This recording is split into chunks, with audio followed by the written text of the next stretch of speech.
सतनाम पालड़े रंग होरी हो, 14 लोक चढ़ावे राम रंग होरी हो, 3 लोक पासंग धरे रंग होरी हो, तो ना तुले तुलाया राम रंग होरी हो।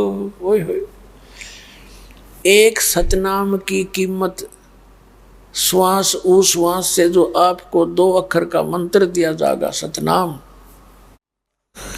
उसकी कीमत बताई है आदरणीय गरीबदास साहिब जी ने परमात्मा कबीर जी से प्राप्त ज्ञान के आधार से, कि एक श्वास उश्वास की कीमत, 2 अक्षर का मंत्र श्वास उश्वास से सिमरण है। आप जी ने एक मंत्र का जाप कर दिया, सुरत नृत मन और पवन, इन चारों पदार्थों को इकट्ठा करके, जैसे पवन तो श्वास है और मन और सुरत और नृत के क्या बोल रहा हूँ मैं कौन सा मंत्र जाप कर रहा हूँ श्वास से बाहर छोड़ते समय, और कौन सा अंदर ले रहा हूँ श्वास लेते समय। तो ऐसे किया हुआ आपका एक श्वास का मंत्र ये कंप्लीट मंत्र हो गया। इसकी ये एक लाल बन गया आपका एक श्वास की, या कीमत बन गई अलग से। और मंत्र आप वैसे ध्यान कहीं और है और श्वास ले रहे हो तो वैसे खाली ले रहे हो, उसका कोई यूज नहीं। जैसे श्वास बाहर छोड़े उसमें ध्यान रखे क्या बोल रहा हूँ, क्या जाप कर रहा हूँ श्वास से, अंदर लेवे तब उस पर भी ध्यान रखे। इसको सुरत शब्द अभ्यास कहते। शब्द यो मंत्र है, सुरत हमारी ये आत्मा की आंख है, ये इसके साथ लगानी है, मन भी सुरत भी नृत भी। तो ये एक कंप्लीट मंत्र हो गया।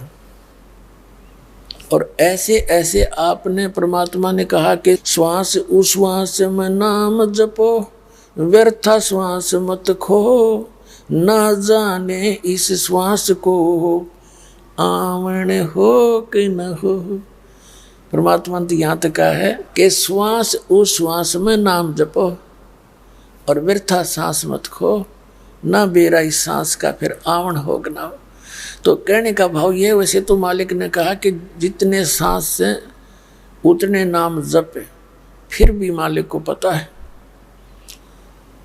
कि यहाँ ये काल ने कितना फंसा रखा है, इतना दयालु है मालिक। इन्होंने इसलिए इसकी कीमत इतनी रखी है कि सारे दिन में आप 1000 जाप भी कर लोगे तो भी आपका बेड़ा पार हो जाएगा। और 1000 में कम से कम 500 मंत्र का भी जाप आप डेली कर लोगे श्वास उश्वास से, और कति सुरत नृत से जो चाक है, नो नहीं बस फॉर्मेलिटी करनी है, तो भी आपका मोक्ष निश्चित है, ये सत्कर्मांड। और एक बार आप इस नाम को जपना शुरू करके देखना, जिनको मिल गया उनको तो पता ही है सतनाम का, तो उसमें कितना आनंद आएगा आपको, आप ही अनुभव कर सकते हो उस आनंद को। अब जैसे ये और मंत्र देते हैं, इनका कोई अस्तित्व नहीं, क्योंकि इनमें वो आनंद आ ही नहीं सकता जो परमात्मा की भक्ति में आया करे। आत्मा गदगद होती चली जाती है, कुछ दिनों में आपके ये अंतःकरण के मैल कट जाएंगे और फिर जरा भी चर्चा चला करेगी परमात्मा की, आंखों से आंसू आने लग जाएंगे आपके। तो इसके बारे में बताया है कि जैसे सूरज के आगे बदरा ऐसे कर्म छयारे, और प्रेम की पवन करे चितमंजन झलके तेज नयारे। जैसे सूरज का आगे बादल छा जाते हैं, सूर्य विद्यमान होते भी हम देख नहीं सकते, और फिर हवा चलती है तेज, बादलों को इधर उधर फेंक देती है, सूर्य का ज्यों का त्यों तेज हमें दृष्टिगोचर होता है। तो परमात्मा कहते हैं आपके अंतःकरण में, परमात्मा और आत्मा के बीच में ये पाप कर्मों के बादल छा गए। अब इसको समाप्त करने के लिए बताया है कि जैसे सूरज के आगे बदरा ऐसे कर्म छयारे, और प्रेम की पवन करे चितमंजन झलके तेज नयारे। यानी एक प्यार आओगा, आपका विशेष प्रेम उत्पन्न होगा उस मालिक के प्रति, उसका जिक्र चलते ही आत्मा गदगद हो जाएगी।